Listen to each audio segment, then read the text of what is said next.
Fried and ப்ரெஜுடைஸோட chapter 2 பார்க்கலாம். Mister பிங்லியை பார்க்கணும் அப்படின்ட்டு எதிர்பார்த்துட்டு இருந்ததில் ஒருத்தர் தான் மிஸ்டர் பென்னட். ஆனால் அவர் அதை பற்றி எதுவுமே அவரோட மனைவி கிட்ட சொல்லவே இல்லை. அவர் போய் சந்திச்சுட்டு வந்த மறுநாள் வரைக்கும் அதை பற்றின எந்த ஒரு விவரமும் மிஸ்ஸஸ் பென்னட்டுக்கு தெரியாது. அதை அவர் சொல்லாமே வச்சுருந்தார். மறுநாள் ஈவினிங் தான் அதை அவர் சொல்கிறார். எல்லாரும் ஒன்றா உட்காந்துட்ருக்கும்போது அவரோட ரெண்டாவது மகள் லிஸி இருக்காங்களே, எலிசபெத், அவங்க தொப்பியை கொஞ்சம் ட்ரிம் பண்ணிட்டு இருக்கும்போது யதார்த்தமாக அவர் பேச ஆரம்பிக்கிறாரு. மிஸ்டர் பிங்லிக்கு இது கண்டிப்பாக பிடிக்கும்னு நான் நினைக்கிறேன் அப்படின்ட்டு மிஸ்டர் பென்னட் சொல்கிறாரு. அதுக்கு மிஸ்ஸஸ் பென்னட் சொல்கிறாங்க, மிஸ்டர் பிங்லிக்கு என்ன பிடிக்கும் பிடிக்காதுன்னெலாம் நமக்கு எப்படி தெரியும், நம்ம தான் அவரை தான் இன்னும் மீட் பண்ணல, எப்படி தெரிஞ்சுக்க முடியும் அப்படின்ட்டு அவங்க சொல்கிறாங்க. அப்போது எலிசபெத் சொல்கிறா, ஆனால் அம்மா நீங்கள் மறந்துட்டீங்க, நாம் தான் அவரை அசெம்பிளியில் சந்திப்போம்ல, மிஸ்ஸஸ் லாங் நம்மளை அவருக்கு அறிமுகப்படுத்தி வைக்கிறதா ப்ராமிஸ் பண்ணியிருக்காங்கல்ல அப்படின்னு சொல்கிறான். அதுக்கு மிஸ்ஸஸ் பென்னட் சொல்கிறாங்க, நான் மிஸ்ஸஸ் லாங்கை நம்ப மாட்டேன். அவங்க வீட்டிலே 2 வயசு பொண்ணுங்க இருக்குது. அவங்க சுயநலவாதியை தனமாக தான் கண்டிப்பாக பண்ணுவாங்க. எனக்கு அவங்க மேலே எந்த அபிப்பிராயமும் இல்லை அப்படின்ட்டு மிஸ்ஸஸ் பென்னட் சொல்கிறாங்க. எனக்கும் அப்படி தான், நீ அவங்கள சார்ந்து இல்லாமல் இருக்கிறது எனக்கும் மகிழ்ச்சி அப்படின்னு மிஸ்டர் பென்னட் சொல்கிறாரு. மிஸ்ஸஸ் பென்னட்க்கு ரொம்ப ஒரு டென்ஷனாகவே இருக்காங்க. அவங்க நினச்ச மாதிரி எதுவுமே நடக்கலை. அதனால் அவங்களால என்ன சொல்கிறது ஏது சொல்கிறதுன்னு தெரியல. அதனால் எல்லார் மேலேயும் அவங்களோட டென்ஷனை காட்டுறேன்னு சொல்லிட்டு அது இதுன்னு ஏதாச்சும் ஒன்று சொல்லிகிட்டு இருக்காங்க. அப்போ கிட்டி கேட்குறா. கிட்டி அதான் கேத்ரினை தான் அவங்க கிட்டின்னு சொல்கிறாங்க, எலிசபெத்தை லிஸி சொல்கிறாங்க, ஞாபகம் வச்சுக்கோங்க. அந்த கிட்டி கேட்குறா, உன்னோட அடுத்த பால் எப்போ லிஸி அப்படின்னு சொல்லி கேட்குறா. இந்த பால் அப்படிங்கிறது என்னென்னா, அந்த டைமில் ஃபேமிலிஸ் இந்த மாதிரி ஒரு ஃபேமிலிஸும் கேதரிங் மாதிரி பண்ணுவாங்க. அப்போ எல்லாரையும் இன்வைட் பண்ணுவாங்க. அங்கே கேம்ஸு, டான்ஸு, நிறைய என்டர்டெயின்மெண்ட்டு அந்த மாதிரிலாம் அங்கே இருக்கும். அந்த மாதிரி இடத்துல தான் ஒரு சோஷியல் கேதரிங் நடக்கும். எல்லோரும் ஒருத்தவங்கள பார்த்துக்கிறது. அப்போ தான் இந்த கல்யாணம் ஆகாமல் இருக்க பெண்களும் ஆண்களும் அந்த மாதிரி இடத்துல தான் பேசி பழகி அவங்களுக்கு பிடிச்சவங்கள கல்யாணம் பண்ணிக்குவாங்க. அந்த மாதிரி இடத்துல தான் மீட் பண்ணிக்கிற மாதிரியே இருக்கும். மற்றபடி வெளி இடத்துல வேறு எங்கேயும் அவங்க வீட்டுக்கு தனியாக அந்த மாதிரிலாம் அங்கே அந்த டைமில் எதுவுமே இருக்காது. இந்த மாதிரியான ஒரு சோஷியல் ஈவெண்ட்டில் தான் எல்லோரும் பார்த்துக்குவாங்க. அந்த மாதிரி தான் ஒரு சீசனே இருக்கும். அந்த சீசனில் இந்த மாதிரி பால் எல்லோரும் அவங்கவுங்க வீட்டில் நடக்கும். அதுக்கெல்லாம் போய் கலந்துக்குவாங்க. அந்த மாதிரி தான் இப்போ லிஸிக்கும் போகிற மாதிரி இருக்குது. அப்போ லிஸி சொல்கிறா நாளைக்கு அப்படின்ட்டு லிஸி சொல்கிறா. அப்போது உடனே மிஸ்ஸஸ் பென்னட்க்கு சொல்கிறாங்க, ஐயோ அவ்வளோதான், மிஸ்ஸஸ் லாங்கும் இப்போ இல்லை, அவங்க எங்கேயோ வெளியே போயிருக்காங்க போல் வெளியூருக்கு.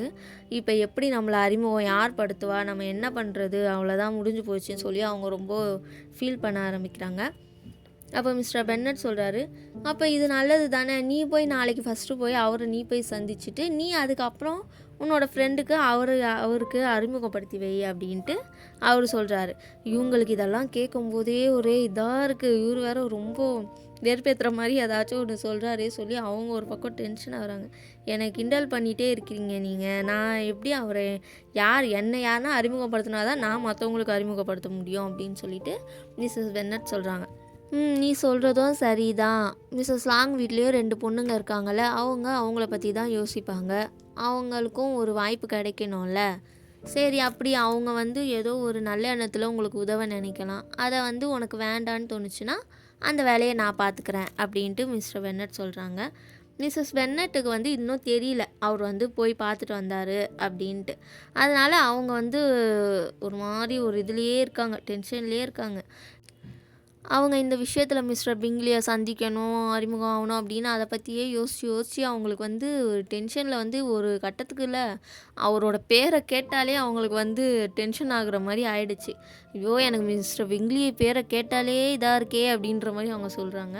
அப்போ மிஸ்டர் பென்னட் சொல்கிறாரு, ஓ அப்படியா, இது எனக்கு தெரியாமல் போச்சே, உனக்கு இவ்வளோ ஒரு வெறுப்பு அந்த விஷயத்தில் இருக்குன்னா நான் அவரை போய் சந்திச்சிருக்கவே மாட்டேனே அப்படின்னு சொல்லிட்டு அவர் சொல்கிறாரு.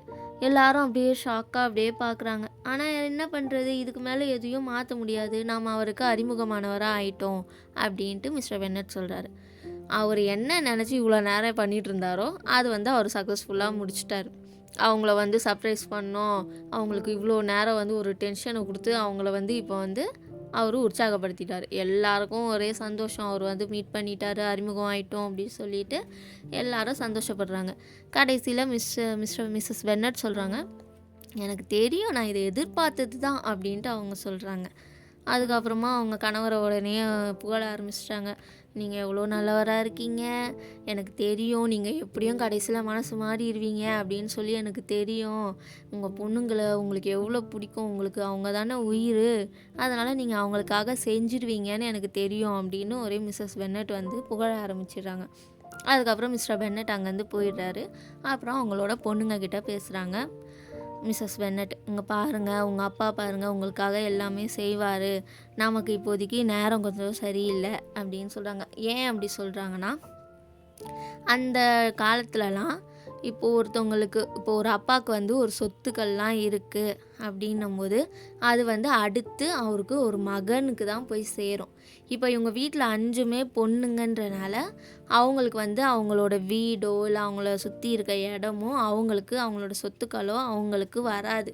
அது வந்து இப்போ மகன் இல்லாதனால இப்போ அவங்க அப்பாவோட சொந்தத்தில் யார் வந்து ஃபஸ்ட்டு ஜென்ரேஷன் ஒரு ஆண் இருக்காங்களோ அவங்களுக்கு தான் அது போகும். அதனால தான் இந்த மிஸ்ஸஸ் பென்னட்டுக்கு வந்து ரொம்ப இந்த ஒரு விஷயத்தில் வந்து ரொம்ப ஒரு இதுவாக இருக்காங்க.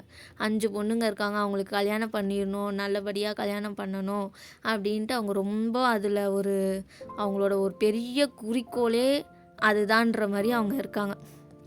அதனால தான் அவங்க வந்து இவ்வளோ கல்யாணம் பண்ணி வைக்கணும் பசங்களுக்கு நல்லபடியாக அப்படின்ட்டு ரொம்ப டென்ஷனாக இருக்காங்க. அதை தான் சொல்கிறாங்க.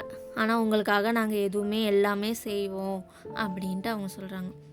என் செல்லமே லிடியா, அது அவங்களோட லாஸ்ட் பொண்ணு, நீ தான் வந்து இளையவளாக இருந்தாலும் நான் அடித்து சொல்கிறேன், மிஸ்டர் பிங்லி கண்டிப்பாக உங்க கூட டான்ஸ் ஆடுவார் அப்படின்ட்டு மிஸ்ஸஸ் பென்னட் சொல்கிறாங்க. அதுக்கு லிடியா சொல்கிறா, எனக்கு அதை நினச்சிலாம் எந்த பயமும் இல்லை, நான் வந்து சின்னவளாக இருந்தாலும் நான் தான் எல்லாத்தோட உயரமானவ அப்படின்ட்டு அவள் சொல்கிறான். இதோட செகண்ட் சாப்டர் முடியுது. அடுத்த சாப்டரில் பார்ப்போம். பாய்.